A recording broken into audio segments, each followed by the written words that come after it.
Good morning. Welcome to the Daily Echo. It is Tuesday, tremendous Tuesday, February 24th. Thanks for tuning in.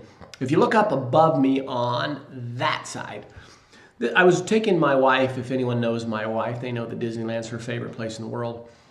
And as you walk into the park, you see this.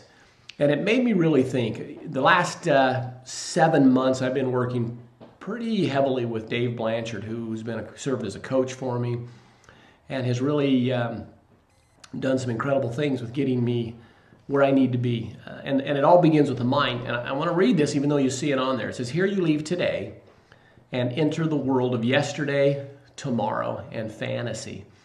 And I have probably walked under this at least 100 times, and I've seen it on and off. I never thought much above it because, we go into Disneyland, so we're actually getting away from the world. We want to go into this fantasy land, whatever it may be.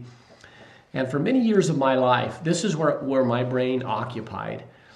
It occupied thinking about yesterday, which I can't do anything about because yesterday's over. It had me thinking about tomorrow, which I can't do anything about because I only have now. And the now I have is now. In an hour, that'll be a new now. Tomorrow will be a new now. So we have no influence a lot of times over what's going to happen tomorrow, unless we're obviously committing crimes and we may be in jail tomorrow. But for the most part, we can only deal with what happens now. And then the third part is fantasy. Dave talks a lot, and I've talked about on the Echo a lot of times, about where do we go? Are we going into a creation mode? We know the goal that we want, so we think about how to get there. Or are we going to some fantasy land, some car that we don't own, some house that we don't own, some millions that we don't have, and we live there, and our body secretes the hormones.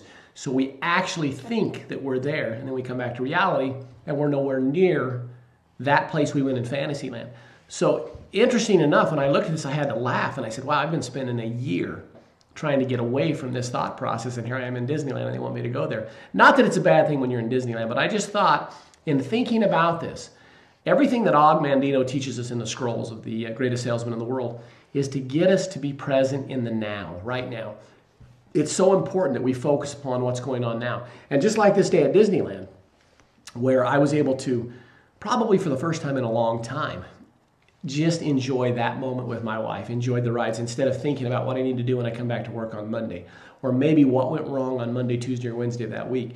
It's amazing. I know a lot of the people I've worked with, how many times when we're at work, we're thinking about what needs to be done at home. And then when we're at home, we're thinking, I should be doing this at work. And we have a very difficult time enjoying that present moment, being present in the now. Many people will plan vacations for 6 months, sometimes a year, because they're saving to go on a cruise or go on an elaborate resort vacation. Really excited to get there. And guess what happens? The 2 weeks they're there, the week that they're there, they think about what needs to be done when they're at home. We've really got to get ourselves to be able to be present in what's going on in front of us right now. I talked about this on an Echo a few episodes back. People that tend to recall their past a lot were able to enjoy those moments. My wife's great at that. She remembers all of the events. She remembers everything that happened, even the emotions. Sometimes I have a hard time remembering that because even though I was there physically, I was probably not there mentally. So as we move forward, start to focus on what you have in front of you, which is right now. You don't have anything in front of you that was yesterday. That's over. So this is a great awareness for me to look at it and laugh. It just tells me that I'm getting in a little better place and I'm starting to be aware of where we should be. Have a terrific Tuesday. We'll be coming back at you again tomorrow on Wonderful Wednesday. We just released the app in the iPhone App Store, Life is an Echo. So all of the episodes will go to you right there. So if you want to get that, just head on over to the iTunes Store, the App Store, and just search for Life is an Echo. And that way you'll have the episodes and they'll come to you every day. Have a great day. Thanks.